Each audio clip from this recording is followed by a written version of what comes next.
Gloria a Dios. Vamos a prepararnos para estudiar la palabra de Dios.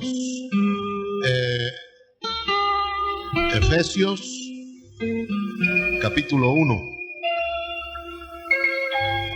Estamos estudiando la carta de la unidad, la carta de la descripción profunda de la vida cristiana disfrutada al máximo.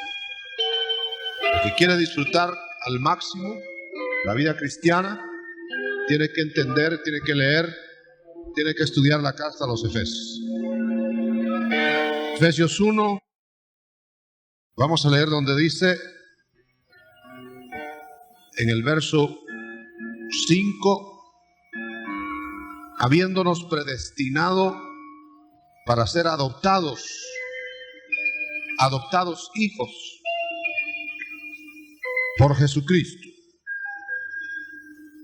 según el puro afecto de su voluntad. Vamos a hablar algo sobre esto, sobre los hijos adoptivos. ¿Se recuerda usted que Noé llevaba en el arca hijos de su sangre y llevaba hijas igual número que sus hijos, pero que eran adoptados, porque eran esposas de los hijos? Así que llevaba de los dos, ¿verdad? Llevaba hijos de pura sangre y los hijos adoptados o adoptivos. Amén. Vamos a orar. Padre que estás en el cielo, que en esta noche tu palabra fluya, tu palabra se derrame y nos dé el alimento que necesitamos. Gracias, Señor, en el nombre de Jesús. Gracias, Señor, en el nombre de Jesús. Amén y amén. Siéntense, hermanos. Todas las peticiones han sido incluidas en esta petición de oración. Bueno, hemos venido leyendo frase tras frase desde el apostolado de Pablo, la legitimidad del apostolado de Pablo, hasta los lugares celestiales de la carta a los Efesios capítulo 1, que nosotros tenemos designados o asignados, hasta llegar a la filiación, o sea, la declaración bíblica de a qué familia pertenecemos. Usted sabe que en el Antiguo Testamento la genuinidad, la legitimidad del sacerdocio dependía de la genealogía. ¿Por qué? Porque no podía ser sacerdote nadie que no comprobara su genealogía levítica. O sea, si alguien decía, pues yo no sé de qué tribu soy, pero soy sacerdote, ese no era sacerdote. Tenía que comprobarse con la genealogía. Y cuando las guerras de Israel se sucedían, ningún soldado podía ir a pelear las batallas de Israel si no mostraba su origen, es decir, sabían de qué tribu, de qué familia, etcétera. Como un soldado actualmente que tiene que mostrar su filiación. Porque no se podían permitir el lujo de que cualquiera se infiltrara en los ejércitos de Israel o en la nación israelita. De igual manera, ahora que es tiempo de gracia, dispensación, como dice el verso 10, la dispensación del cumplimiento de los tiempos. Esa es la dispensación de hoy. La dispensación del cumplimiento de los tiempos. O sea que ahora los tiempos van a ser cumplidos. Se va a suceder todo lo que se ha dicho antes. No va a quedar nada. Se va a concluir la profecía cuando Dios perdone al mundo hasta 70 veces 7. El Señor Jesucristo dijo que Él, o contestó Él, que había que perdonar hasta 70 veces 7, ¿verdad? Entonces, ese perdonar hasta 70 veces 7 quiere decir que se va a tener un periodo que finalizará de perdón para que se concluya todo lo anunciado. Ya no habrá más gente que perdonar. Se concluirá el pecado al terminarse las 70 semanas proféticas de Daniel. Eso, si usted hace los múltiplos, las operaciones matemáticas, eso quiere decir que cuando Cristo contestó a Pedro, hay que perdonar hasta 70 veces 7, está pronosticando que el Padre perdonará al mundo hasta 70 veces 7. Y después se acabará el perdón. Entonces, hermanos, tenemos que entender la dispensación que estamos viviendo. En esta dispensación Dios va a incluir dos clases de hijos. Los que son ramas naturales. ¿Qué dice Román? Ramas naturales que salieron del tronco. La genealogía de Isaí. Salieron del tronco y se hicieron ramas. Y se hicieron frondosas ramas. Algunas de esas ramas fueron arrancadas, dice la Escritura. Y luego dice, para que en vez de las ramas, o además de las ramas que quedaron en el tronco, se agregaran acebuches injertos. Y por eso es que dice la Biblia, tuvieron que quitar unas ramas para ponernos a nosotros. Gloria a Dios. O sea que si no hubiera habido desalojo de unas ramas, no hubiera habido dónde injertarnos. Por eso es que dice que la caída de Israel es nuestra inclusión. O sea que cuando el Señor fue rechazado por Israel, entonces había lugar, había cabida para nosotros. Porque los judíos estudiosos de la Biblia, pero de la letra nada más, se quedaron estudiando a Jesucristo o de Jesucristo allá en el palacio de Herodes, porque ellos se quedaron ahí sentados leyendo las profecías y hasta entendiéndolas. Por eso pudieron llegar los magos extranjeros.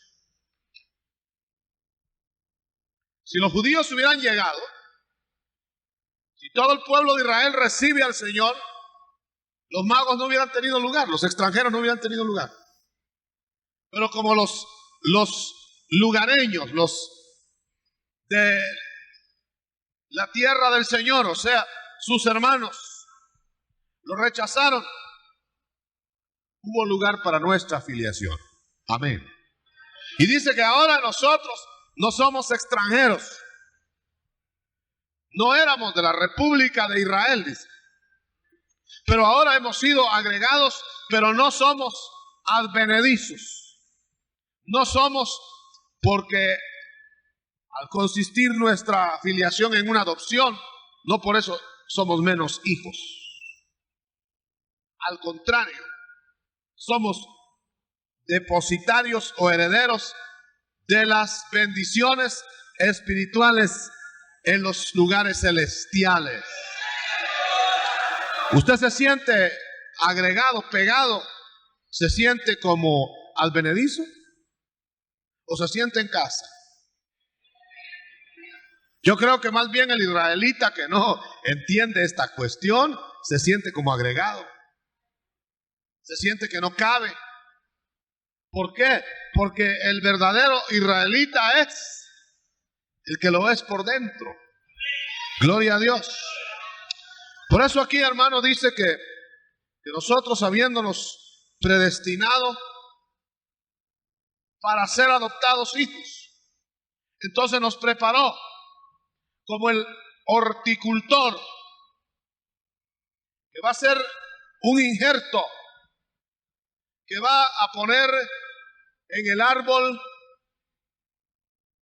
ese agregado, lo prepara. No es nada más de cortar la rama y meterla como quien mete una cuña, hermano, sino que hay que prepararle el ángulo especial. Hay que tener ciertos cuidados que yo no conozco, pero el horticultor conoce.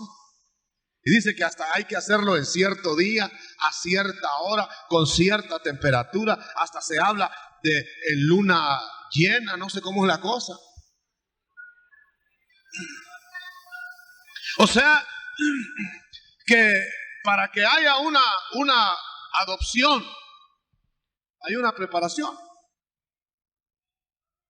Y esa preparación no tiene nada que ver con el adoptado. Es como exactamente recibir un hijo que no es de la casa. Sobre todo si es chiquito, recién nacido. Pues no le van a preguntar al recién nacido: oye, recién nacido, ¿te quieres ir con nosotros? Haciéndole así en la barbita. Sino que se lo llevan. Pero hubo una preparación. Hubo una, como le dijéramos, hermano, una bienvenida. De tal manera que cuando el adoptado crece, se desarrolla, se siente parte del cuerpo. Porque el Señor no está haciendo diferencia. Eso es lo que dice. Dice que es el misterio escondido desde los siglos. El misterio es que haya una identidad tan grande entre los hijos de sangre con los hijos adoptados. Es muy difícil que en la tierra suceda eso, que el adoptado se sienta igual que el hijo verdadero. Pero en el caso del Señor, el misterio es que Él ha hecho que nosotros nos sintamos tan parte del cuerpo como el hijo verdadero, el hijo original. Usted da gloria a Dios por eso, ¿verdad? Hubo un horticultor que lo estuvo preparando, a saber cuánto tiempo. Tenía tiempo suficiente para prepararlo. Y mire, lo preparó de tal manera que cuando leamos más adelante, usted va a ver que hasta el andar y el actuar se lo prepararon. O sea que la preparación fue tan meticulosa y tan detallada que usted nada más va a cumplir un programa. Esto es tan evidente y tan difícil de explicar para conjugarlo con la responsabilidad humana. No podemos explicar todo eso, pero eso es lo que dice la Escritura. La Escritura dice que hasta las obras, dice que somos hechura suya. Yo se lo voy a leer porque me está viendo usted muy sorprendido. Dice en el verso capítulo 2, verso 10, somos hechura suya. El injerto es hecho por ese horticultor. Es cierto que un injertador de la tierra no es el autor del injerto, él solo lo hizo. Pero este horticultor creador,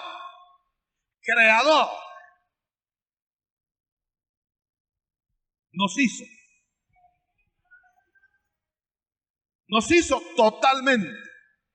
Porque dice claro, somos hechura suya, criados en Cristo Jesús para buenas obras, las cuales Dios preparó para que anduviésemos en ellas.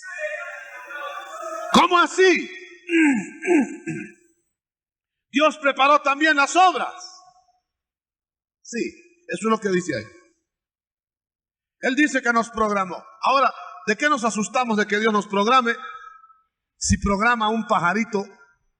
Un pajarito. Ahora que estaba allá en Cobán predicando anoche, hoy en la mañana más bien, la novedad en la casa donde estábamos hospedados, llegó la señora, la dueña de casa, la hermana, llegó en la mano algo así, era un canarito que se había muerto. Ella lo quería mucho, el canarito, le amaneció muerto, ahí andaba con el canarito para arriba y para abajo, y yo vi un perrito de la casa, que como que le gustaba el canarito para algo más que para verlo. Pero luego que estaban ahí con el canarito, haciéndole bulla al canarito muerto, se fue el perrito para otro lado, ni caso le hizo al canarito. Un perrito no le hizo caso al canarito. Y Dios dice que tiene cuidado de los pajaritos. O sea que Él programó ese pajarito para que amaneciera muerto. Él programó que terminara el pajarito. Hermano, no lo estoy imaginando. La Biblia dice que hasta de los pajaritos se ocupa, dice. Estamos programados. Esto no es un fatalismo que estoy yo predicando. Solamente estoy predicando que hay alguien que nos ha hecho de su manufactura, porque nosotros no nos podemos hacer a nosotros mismos.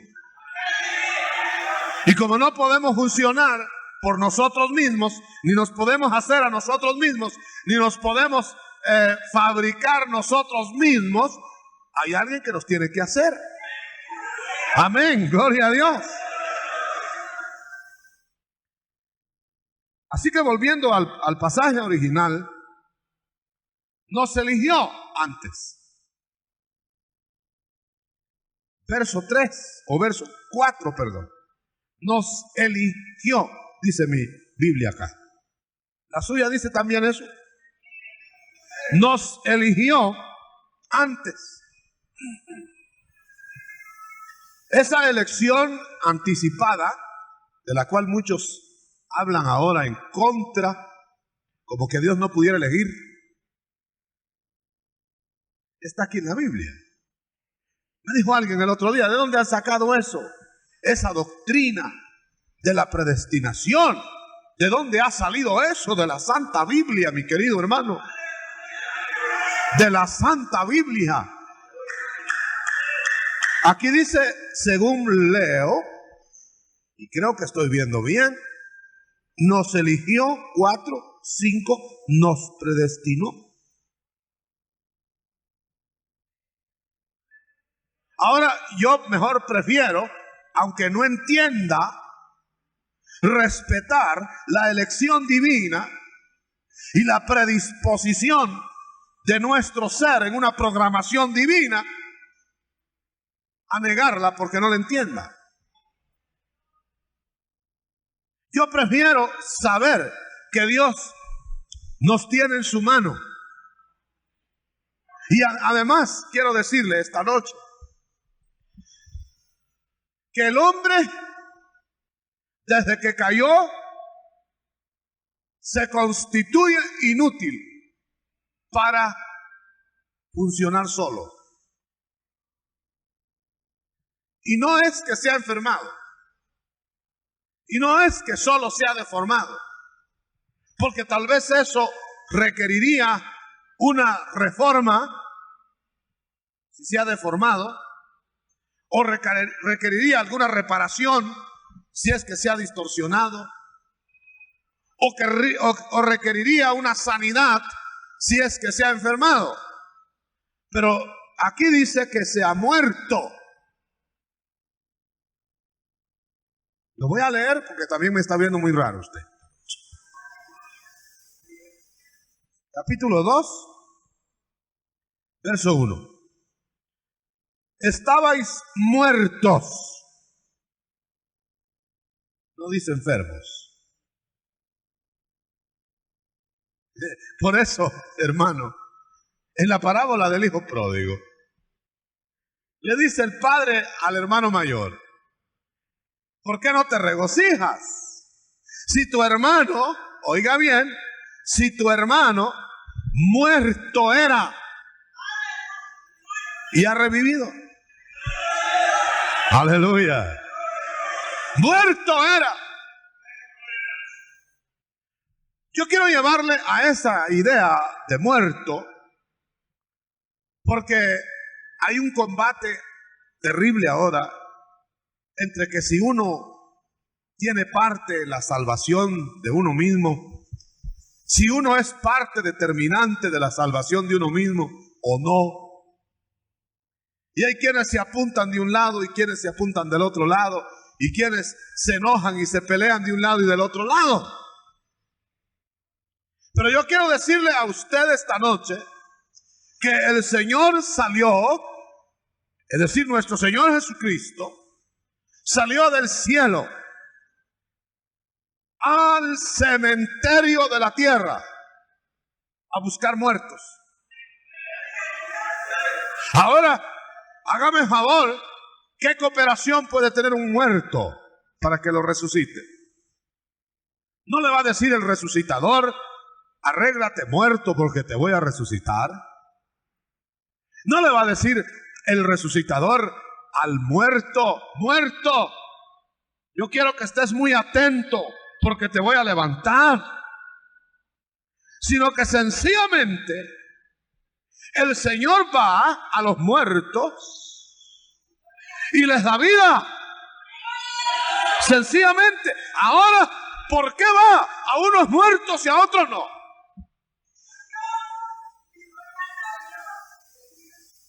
Se argumenta tanto en eso y se dice: es que hay una injusticia, porque ¿por qué? Hermanos, si vamos a empezar con eso, ¿por qué el Señor llegó al cementerio a resucitar solo a Lázaro y dejó a los otros completamente muertos?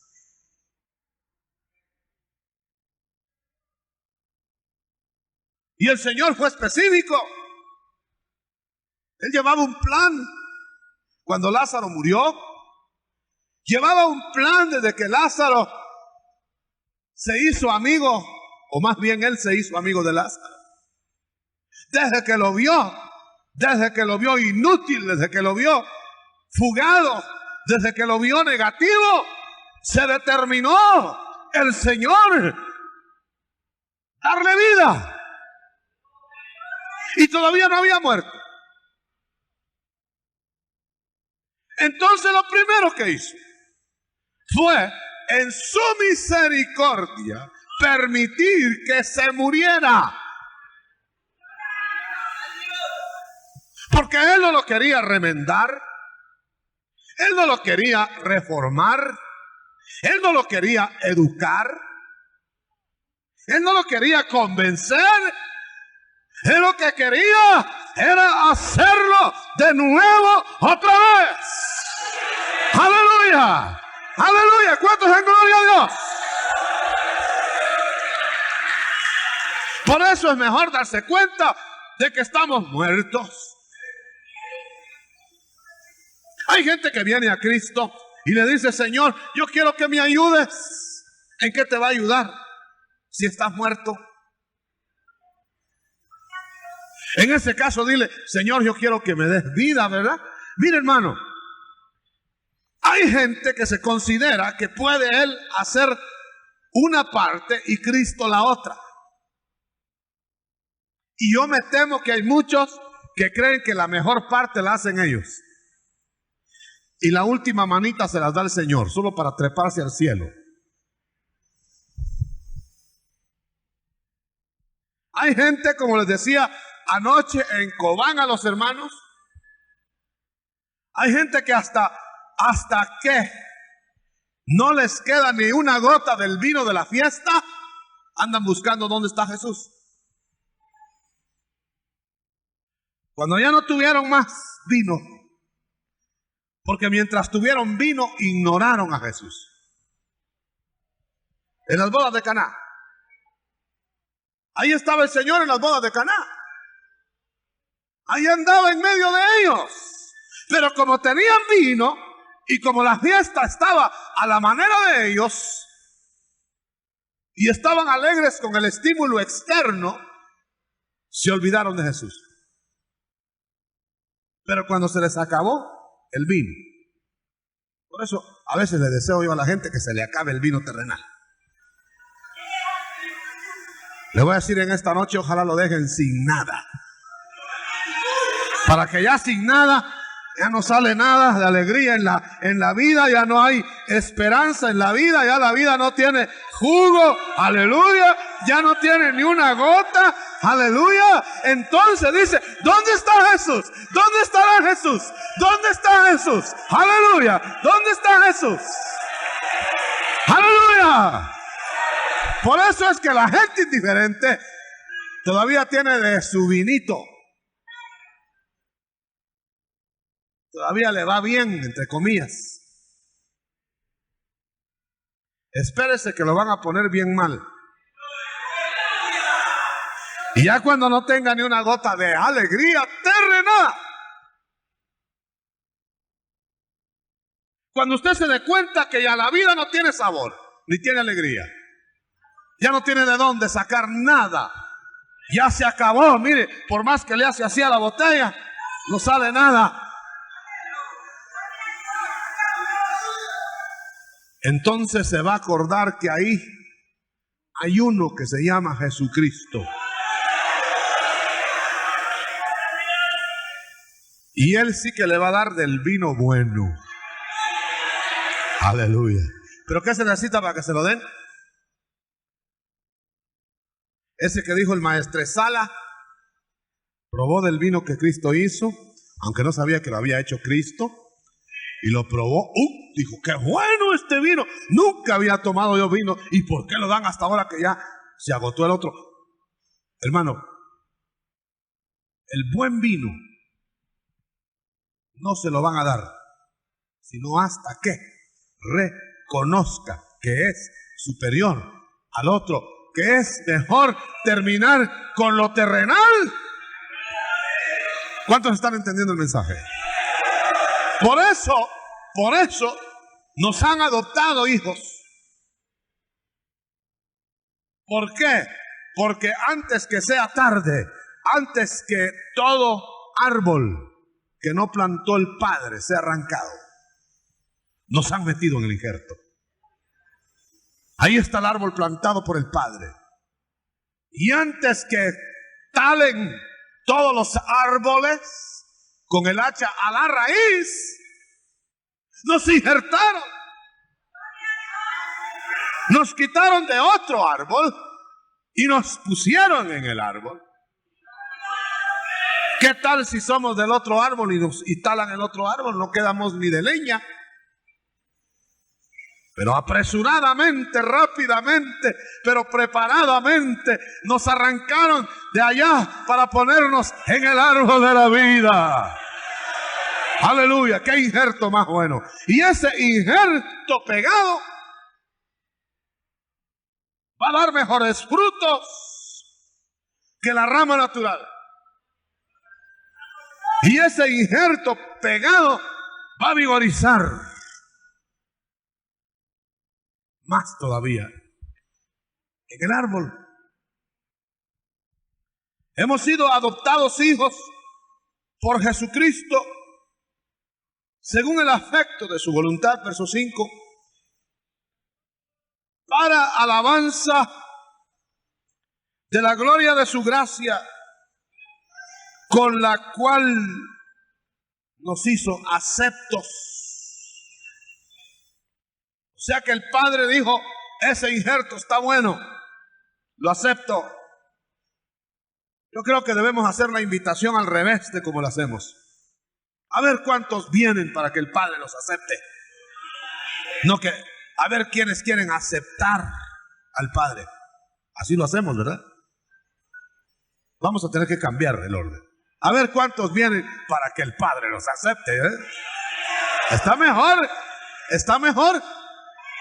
No que ahí venimos a veces hasta regañadientes, como haciéndole el favor al Padre de aceptarlo. Mire que El Padre es acepto. Nosotros somos los que vamos a ver si nos aceptan.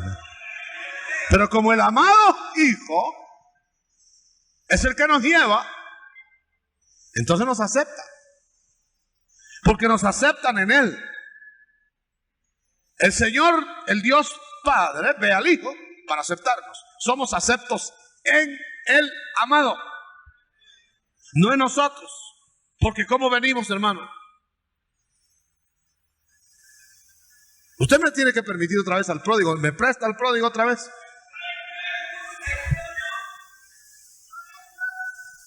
¿Qué gastó el pródigo? ¿Y era el más elegante de la fiesta? No había zapatos más bonitos que los de él. No había vestido mejor que el de él. No había nada mejor que lo que él tenía.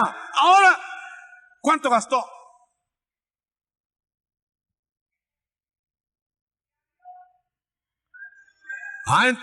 Entonces ¿cómo obtuvo lo mejor si no tenía con qué? Porque fue a cuenta del Padre. Ahora yo voy a decir una cosa. Fue a cuenta del Padre. Porque la cuenta de él estaba en rojo.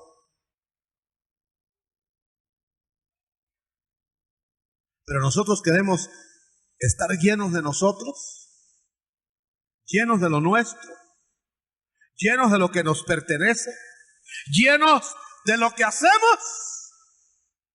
Y luego queremos que el Padre ponga en nosotros todo de él. Y fue necesario que el hijo pródigo botara todo lo que era de él. ¿Cuándo vamos a entender que el ya no vivo yo de Pablo, sino que Cristo vive en mí? Porque había botado todo lo de Pablo. Había botado todo lo de Pablo. Y llegó a decir, cuando botó lo último que era de Pablo, tenía su marca, lo último de Pablo. Y dijo, ahora ya no vivo yo. Por eso, hermano, tenemos que entender que Dios es tan misericordioso que fíjese usted que cuando el publicano y el fariseo oraron, ¿qué pecados enarboló el fariseo? ¿Cuántos creen que el fariseo tenía pecados? Levanten la mano los que creen que tenía pecados. Muy pocos, la mayoría creen que tenía pecados, pero hay quienes que creen, pues yo les cuento a los que no creen que tenía pecados, que tenía pecados. ¿Y cuántos pecados le puso al Padre? A Dios. Ninguno. No le dijo, Señor, después de decirle todo lo que él había hecho, no le dijo, Señor, y acuérdate que también yo soy pecador. No, que va. Él hizo cuentas que lo que menos tenía era deudas con Dios. Le dijo, yo soy fulano de tal.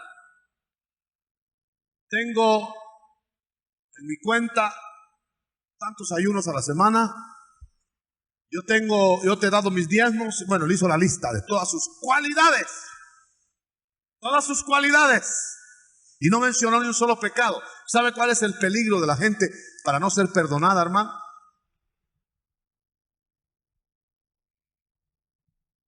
Que se crean buenas gentes.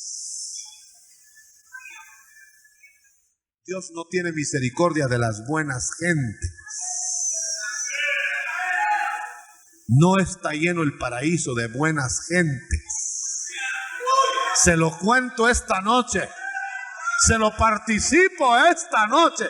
Y se lo puedo probar con la escritura. Porque esa buena gente del fariseo, según su propia opinión, que le dijo, Señor, yo cumplo con todo, no salió perdonado. El que salió perdonado fue el que le dijo, Señor, yo no te digo más nada porque no tengo cualidades. Nada más acuérdate de mí que soy pecador. Ese salió justificado. Dice. Entonces toda la clave radica en saber que somos hechura de Dios. Y toda la clave está en dejarnos que Dios haga, no en hacer nosotros.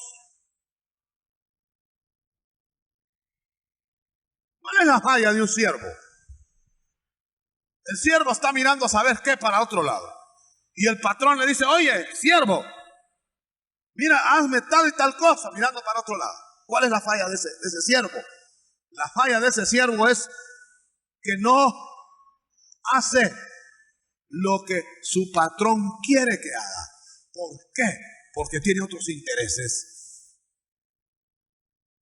Y el Señor, hermano, no te está pidiendo que tú hagas, sino que oigas lo que Él quiere hacer en ti, lo que Él quiere poner en ti. Es decir, que el Padre, y yo lo voy a poner en el ejemplo máximo que hay. El Padre no quería darle una herencia a Cristo para que la compartiera con nosotros nada más. No le dio todo el programa y que lo hiciera como pudiera hacerlo, como muchos cristianos caminan por la vida, sino que nada más le pidió al Hijo que se dejara hacer, que dejara como vehículo que el Padre hiciera a través de él lo que el Padre quería hacer. Por eso dijo, las palabras del Padre, esas digo, las obras del Padre, esas hago. Aleluya. Cuando el Padre me dice, voy. Cuando el Padre me dice que no voy. Era un vehículo. ¿Y quiénes somos nosotros para independizarnos y gastarnos nuestra herencia que el Padre nos dio? Esto va en serio. La dimensión que está tomando la iglesia acá es grande, más de lo que usted se imagina, porque este evangelio revelado, tiene que llegar a rehacer su vida. ¿Sabe usted que la gente anda detrás del evangelio revelado? ¿Cuántas veces oigo y sigo oyendo? Oí palabra, pero no me llega porque no es palabra del cielo, no es palabra revelada, no es palabra ungida, no es palabra que llega, que toca las fibras del Espíritu. ¿Cuántas veces he oído? Habla muy bonito, pero no se le siente. Mire, y cuando pasaron frente a Cristo, iban para allá y se regresaron a oírlo. Este sí, que tendrá la unción del cielo, tenía nada más. Un maestro más, dijeron, hablando maravillas del cielo y de la tierra. Pero cuando pasaron y lo oyeron, no pudieron pasar de largo, regresaron y dijeron, ¿qué será? Este sí no habla como los escribas y como los fariseos, sino que este habla con autoridad. ¿Qué era la diferencia? Era la unción del cielo. La unción pone la diferencia.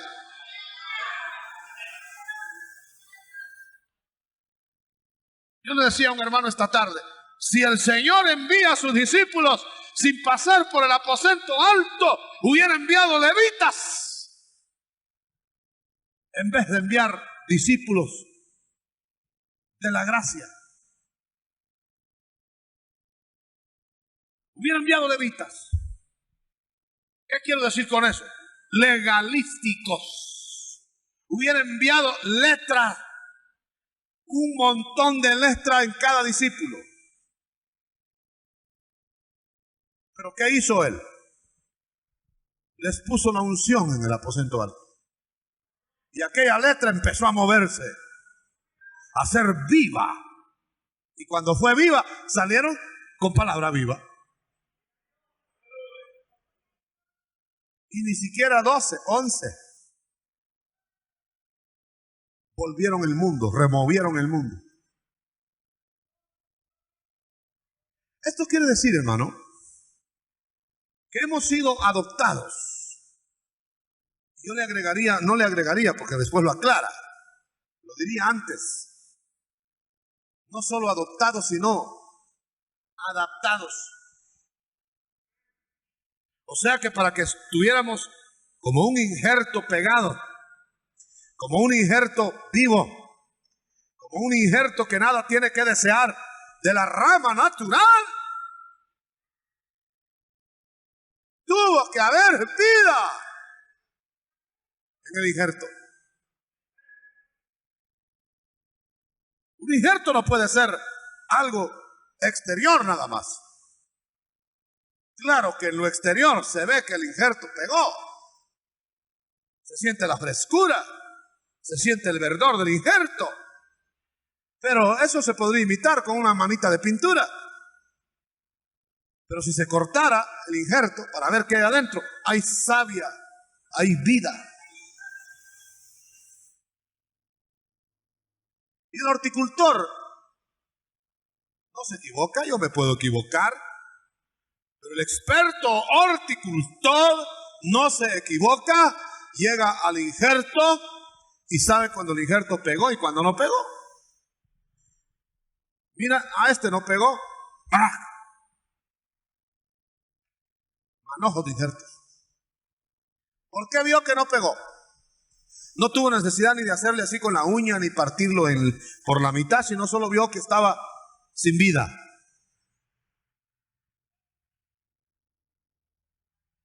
Y lo arrancó fácilmente. Y lo tiró y no salió una gota de savia. Estaba bloqueado eso. Y cuando el Señor empieza a dar el discernimiento de espíritu, los dones del espíritu, va a pasar el horticultor, los ministros del horticultor van a pasar, dice, este injerto está malo, este está peor, este está malo, arranquen este otro también, quita. Y solo le va a hacer hacia otro injerto, este sí ya pegó, poco fruto pero ya pegó, este también ya pegó, poden aquel, este déjenlo así, este otro más acá y más allá, aleluya, gloria a Dios, pero solo va a haber dos clases de injertos, pegados y no pegados. El no pegado, fuego. No porque no da fruto, no porque está seco, sino que está seco y no da fruto porque no pegó. La causa es no pegar. La causa del infierno no es que estás seco, que estás tostado, que no tienes ninguna señal de nada ahí. No, eso no es la razón. La razón es que no pegaste, que no tienes vida. El resto es efecto. ¿Por qué no se mueve el muerto? Tú no dices que está muerto porque no se mueve nada más, sino que no se mueve porque está muerto. No respira porque está muerto. No es muerto porque no respira, sino porque no respira porque es muerto. Aleluya. Aleluya. Ahora, las dos clases son el que pegó y el que no pegó. El que pegó se quedó. El que no pegó, fuera. Nunca pegó. Pero el que quedó, hay dos clases. Del que quedó. El que da poco fruto y del que da mucho fruto. O si usted quiere lo ponemos en tres. El que da a 30, el que da a 60 y el que da a 100. Entonces, mira el horticultor y dice, este está dando a 30, pódenlo, pero pódenlo fuerte. El otro dice, está dando a 60, medio pódenlo poquito. Y el otro está pero que revienta de frutos. Dice, ni lo toquen, es la niña de mis ojos. Déjenlo así, así lo quiero. Ahí saque usted las conclusiones de la clase de vida que usted va a llevar como injerto. Si lo van a estar pinchando y podando y moviendo y medio casi arrancando y todo eso. Contéstese usted mismo, no diga, ¿por qué, Señor? ¿Por qué será? Mire, cuente sus frutos. ¿Qué será? Cuente. Cuentas claras conservan amistades. ¿Qué es? ¿Qué es? No. ¿Qué es? No, no se pregunte eso. Analice cuánto está produciendo.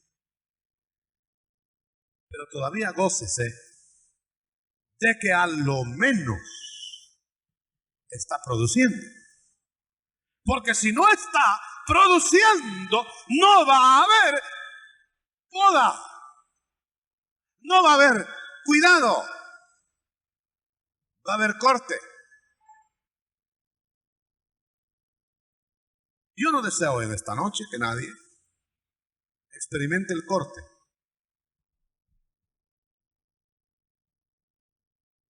Habiéndonos predestinado para ser adoptados hijos por Jesucristo, asimismo, según el puro afecto de su voluntad, para alabanza.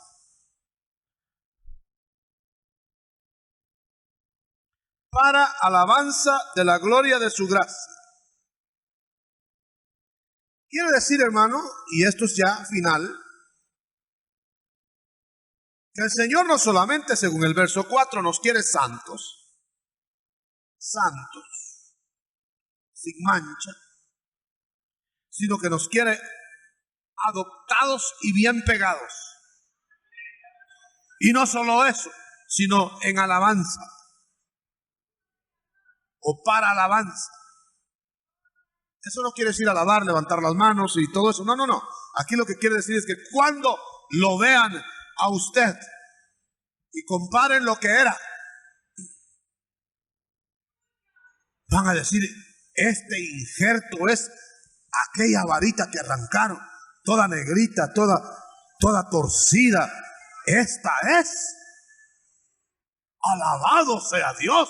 Entonces Dios hace milagros, van a decir. Alabanza, para alabanza. Que no sea al revés. Que digan, tan bonita que era la rama que traía. La rama estaba más gordita cuando la arrancaron que ahora que está aquí pegada. Ahora está peor. Y con eso no es alabado el nombre de Dios. Por eso el Señor le dice a los judíos que le fallaron. Los gentiles blasfeman el nombre de Dios por vuestra causa. Yo en esta noche le traigo este mensaje. Es cierto que Dios se ha tomado el tiempo de prepararnos, se ha tomado el tiempo anticipadamente de programarnos, pero mucho cuidado cuando una vez injertado usted sea estorbo para que Dios realice su programa. Usted no va a poder estropear los planes de Dios. Usted no va a poder modificar nada de Dios. Pero usted puede estropear su felicidad en la tierra. Usted puede trastocar lo que Dios le dejó para que se lo ofreciera a Él y Él se lo manejara. El ejemplo final, con lo que termino, es jamás Dios programó a Lot para esa vida que llevó en la tierra. Lo programó para que viviera bajo la cobertura de su tío espiritual, Abraham. Lo programó para que después de eso prosperara en Canaán. Lo programó para que fuera otro Abraham en Canaán. Pero él se resistió, se reservó su propia vida y se fue a enriquecerse al desierto, abandonó la protección espiritual de Abraham, cayó prisionero de los reyes del desierto.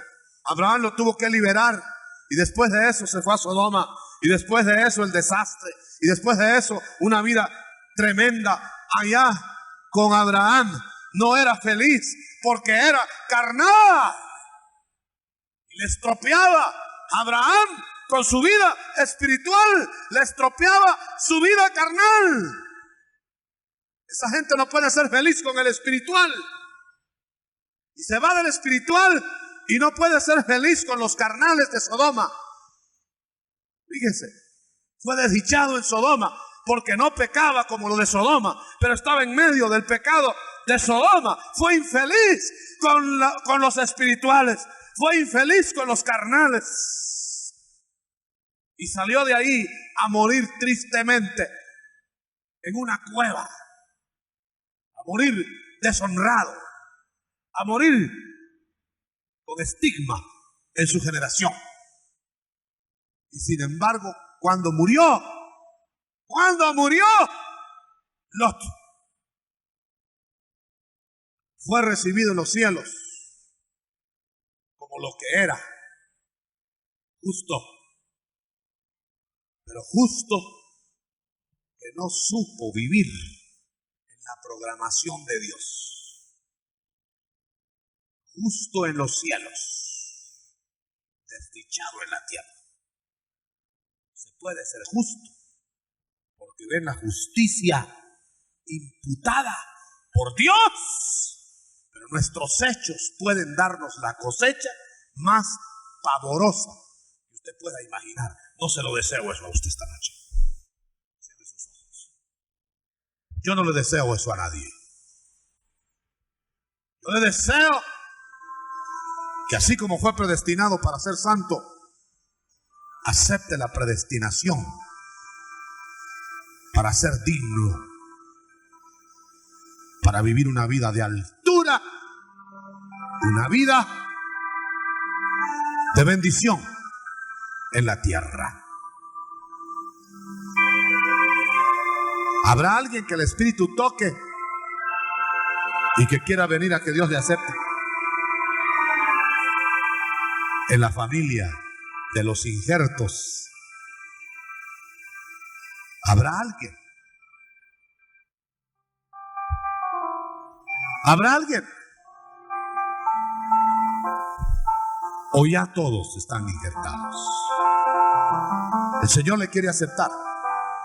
Si le está moviendo su espíritu para tocarlo, lo quiere aceptar. Porque no lo llamaría si no tuviera agua con que saciar su sed. No lo traería a su glorioso conocimiento si no fuera capaz de hacerlo de sus manos. Hechura suya somos para buenas obras, para que anduviésemos en ellas. En esta tranquilidad de esta reunión masiva, tremenda, numerosa, a pesar de la lluvia, yo le invito, hermano, a que reflexione lo que ha oído esta noche. Usted no es un hijo del azar, no es un hijo de la fortuna, de la suerte, es un hijo de programación. Es un hijo que fue tomado en cuenta desde antes que naciera, aunque otros tuvieron el privilegio de ser ramas. Nosotros tenemos el gran privilegio de ser adoptados. Aleluya. Están viniendo al frente personas que el Señor va a aceptar y va a lavar con la sangre de Cristo sus pecados. Levante su mano, hermano y hermana, porque nos proponemos hacer una oración de fe. Si usted entendió el mensaje, Usted se va a ir esta noche con la seguridad de que es producto de un plan que no depende de su iniciativa personal, porque no es del que corre ni del que quiere, sino de aquel de quien Dios tiene y tuvo de usted misericordia. Yo quiero levantar mi mano derecha y decirle gracias porque me afiliaste, me pusiste en tu genealogía. Un Esaú que salió de la genealogía, pero yo soy como un Jacob que sustituye a Esaú. Y usted también lo es, como hijo adoptado, adoptado. Aleluya, aleluya, gloria a Dios, gloria a Dios. Padre que estás en el cielo, en esta noche en que hemos hablado de esa profundidad de tu filiación, de esa parte del arca en donde iban las nueras que no tenían la sangre de Noé, pero que iban en la barca de la salvación por elección, por adopción, como los otros que iban porque nacieron en la familia de Noé. Gracias, Señor, porque esa realidad es nuestra esta noche. Y tan salvos las unas como los otros, tan hijos, tan parte de la familia, los unos como los otros. Gracias, Señor, porque de adoptados hemos pasado a ser aceptos en el amado. Gracias. En el nombre de Jesús. Amén y amén.